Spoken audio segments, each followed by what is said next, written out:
Pozdravljeni v spletni učilnici Zavoda Burja, jaz sem Admir, dobrodošli. Tokrat je tema film. Recimo, da imate idejo za film, nimate pa ne budžeta, ne pojma. A en vam je povedal, da se da tudi s telefonom posnet film in vi si mislite, pa saj jaz imam tudi telefon, da gremo delati. Vse se začne pri zgodbi oziroma pri ideji za film. In tu kot prvi nastopi scenarist. On je tisti, ki se mu prižge tista lučka v glavi in si reče, jaz imam pa idejo za film. Mislim, vsi imamo idejo za film, sam scenarist, on to idejo razvija in prav spiše cel scenarij, ga spiše in potem ga prebere, ga spili in si ga sprinta in pol gre pogooglati, kje so kakšne producentke in ko eno najde, gre do nje. Kdo je producentka? Ona prebere scenarij in si misli, se to bi res lahko bil dober film, ne? In pol kaj naredi, reče, gremo delati, kar pomeni, da najde denar. Prek, ne vem, različnih razpisov, sponzorjev, donatorjev, v glavnem ona ve, kako se pride do denarja. In ko imaš denar, pol se lahko zbere cela ekipa, ki začne delati. In producentka je potem tukaj od začetka do konca. Se pravi, ona je tam, ko je snemanje, ona je tam, ko je treba poskrbeti, da ima folk ne vem kaj za pojesti, da ima folk ustrezne pogoje. Mislim, mogoče ne direktno, ampak ona poskrbi krovno za vse te zadeve, ne.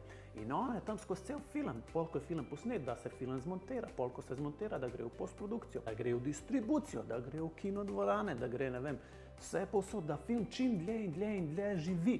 V bistvu, na nek način bi lahko rekel, da se njeno delo nikoli ne konča. Predvsem pa producentka mora najti režiserja. Zdaj, kdo je to?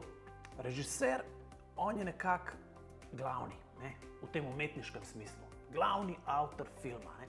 Mislim, vse drugi so tudi pomembni. Film je timsko delo, ampak režiser je nekako pozicija številka 1. On je tisti, ki direktno, neposredno dela tako z igralci in igralkami na eni strani in s celotno snemalno ekipo na drugi strani. On je ta, ki ima vizijo, kako napisani scenarij pretočiti, kako ga vizualizirati, kako iz tega oblikovati neke gibljive slike, ki jim rečemo film. Sprav, on ga vidi, on prebere scenarij in ga vidi. In pol gre to posnet. Če boste hodili po mestu, pa boste opazili, da se v sosednji ulici snema nek film, če boste videli enega modela, ki bo na neki točki ko vstal in rekel, prav, to je bilo super, odlično, bravo, super ste bili, gremo še enkrat, to je režiser.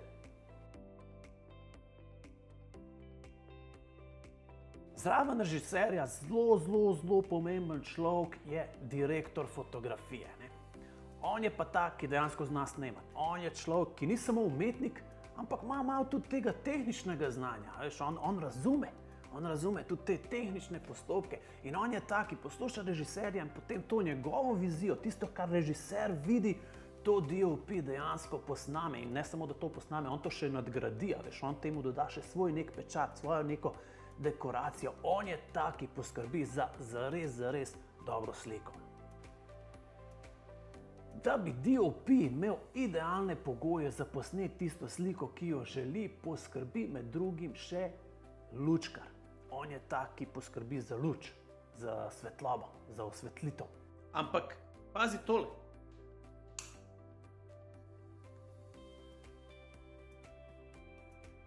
Tole ne pomeni biti lučkar.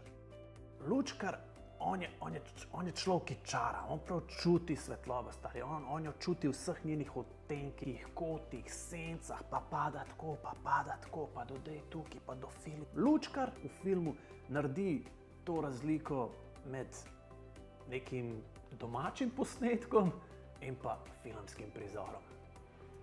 Zdaj, če boste snemali po noč brez lučkarja, bo film izgledal takole. Z lučkarjem pa malo boljš. Zelo pomemben je tudi človek oziroma cela ekipa, ki ne snema sliko, ampak snema zvok. Zelo pomemben, ker v končnem izdelku je zvok glih toliko pomemben kot slika. In tukaj je zelo pomembno, da najdeš ljudi, ki se dejansko spoznajo in na snemalno opremo in na zvok kot tak. Razen če snemate nemi film, pol lahko to zvočno ekipo rečete čao. Sam, če snemate nemi film, pol to izgleda takole. Tako da, dajte dvakrat premisliti. Ful pomembno je, kje snemate ta svoj film, ker mora pač slediti scenariju. Če ste si v scenariju predstavljali, da se nekaj dogaja v peskovniku, ne morete snemati doma v sobi, ne. Profi ekipe, ki snemajo kakšne velike filme, imajo prav zaposlene ljudi, ki iščejo idealne lokacije za posnet določene prizore. Reče se jim location scouts. To je po angleško, se pravi lokacijski skauti, taborniki, ne vem, kako je po slovensko. Za domačo nalogo poiščite slovenski prevod besede location scouts. In recimo, da vi hočete posneti nek ljubezenski prizor, ne? Lahko ga posnamete tukaj ali pa tukaj. Soigralka, dajmo! Potem so tukaj še drugi ljudje, recimo kostumografka ali kostumografinja. Recimo, da jaz snemam nek prizor, kjer igram nekega profesorja, ki je tako malo utrgan, ne. Ta njegov lik, to njegovo persono je treba zgraditi tudi skozi njegov izgled, se pravi skozi njegova oblačila. Zdaj, lahko sem takole oblečen, ne? Lahko sem pa takole. Ali pa mogoče takole. Kostum je zelo pomemben. Potem maska, maskerji in maskerke, ne? Oni čisto enostavno povedano poskrbijo, da igralci in igralke, ki jih gledamo, izgledajo lepo. Pri tem uporabljajo cel kup nekih kozmetičnih pripomočkov, za katere ti nimaš pojma, kaj so, ampak oni vejo. Še ena zelo pomembna funkcija je scenograf ali pa scenografinja. Oni s svojo ekipo so res pravi čarovniki. Recimo, da snemate neko zgodbo iz 40 let nazaj, še iz časov socializma. Pride scenografinja in... Leto? 80-ta? Dobar, mogoče bi se lahko še malo bolj potrudil. Leto, pazi to. Pa to je čista Avstro-Ogrska, mislim ta, Jugoslavija. Scenografija. Ali pa če potrebujete kakšno malo bolj sodobno scenografijo za kakšno poletje v školki 14. Naprimer, kaj dela rekviziter? On je tukaj, da glede na zahteve scenarija poskrbi, da se v pravem trenutku, na pravem mestu, v pravi roki najde točno pravi predmet, ki ga potrebujemo za to sceno. Evo, tukaj imamo koš in zdaj bomo snemali nekaj, kjer mi rekviziter mora prinesti. Dobar, koš nima veze s to sceno, tukaj je nekaj drugega. Hvala. Lepo je, da se zahvalite rekviziterju, ker ponavadi folk sploh ne opazi. In seveda ne smemo pozabiti na igralce in igralke. Oni so tudi pomembni. Ker včasih res delajo v nemogočih pogojih. Pa tekst morajo znati.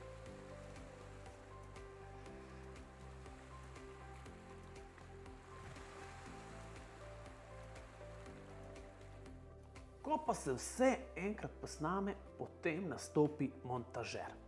On dejansko sestavi film. On je ta, ki vzame najboljše kadre, jih malo obreže, malo doda kakšne začimbe, jih malo posoli in pol jih lepo naniza enega za drugim in sestavi to celoto, ki rečemo film. Dejansko film, tisto, kar mi gledamo, nastane v montaži. In okej, te vsi, ki sem jih naštel, tvorijo to je eno skupino ljudi, ki jim rečemo filmska ekipa. Seveda ta filmska ekipa še bistveno večja, ampak jaz sem sam tukaj naredil neki izbor. Drugače, če pogledate nek celovečerc, pa vidite na koncu tisto špico, ki se rola, boste videli, da je to cela tovarna enega folka, ki je bila vključena v ta film. Ampak jaz sem naštel sam te neke, za katere je fajn, da veste, kaj počnejo, tudi če ste totalen začetnik, če se šele spravljate k snemanju neke svoje prve filmske zgodbe. Se pravi, fajn je že vedeti, kdo so te neki ljudje. In evo, za domačo nalogo vam dam recimo en prizor, dajte si predstavljati en prizor, študent ali študentka čaka pred pisarno na nek ustni izpit. Imejte to v glavi in zdaj probite to obdelati lokacijsko, se pravi, predstavljite si, če bi vi to snemali, kje bi lahko najdel tako lokacijo, ki spominja na nek študentski oziroma fakultetni okoliš. potem scenografsko, kaj bi bilo fajn, da tukaj imamo, kaj je ta nek tipični izgled, ki bi nas prepričal, da je to pač neka čakalnica pred pisarno na neki fakulteti, in pa kostumografsko, ne, kaj bo imel ta študent ali študentka oblečeno, da mi verjamemo, da je to res študent, in pa lahko tudi maskersko, ne, se pravi, kakšna frizura. Ne. V glavnem, to je ta domača naloga. Ne rabite tega posneti, sam razmišljajte o tem. Ne. Pa gledajte še druge videe iz spletne učilnice Zavoda Burja.